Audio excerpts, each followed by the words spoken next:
இந்த பெருவெளியில் நீங்கள் நிறுவ முயற்சிக்கின்ற ஆய்வு மையத்தை வேறு இடத்தில் நிறுவ வேண்டும் என்ற கோரிக்கையினை நீங்கள் செவிமடுத்து அதற்குரிய செயலை செய்ய வேண்டும் என்று மெத்த பணிவோடு கேட்டுக்கொள்கின்றோம். முதலமைச்சர் அவர்கள்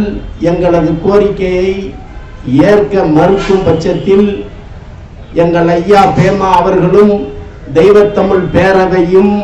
இந்த நோக்கத்தை நிறைவு செய்ததற்காக எந்த போராட்டங்களை என்ன வடிவில் செய்தாலும், எந்த தியாகத்தை செய்ய சொன்னாலும், எந்த நிகழ்வை செய்ய சொன்னாலும் முழு அர்ப்பணிப்போடு நாங்கள் அவரது வார்த்தைக்கு கட்டுப்பட்டு இந்த பெருவெளியை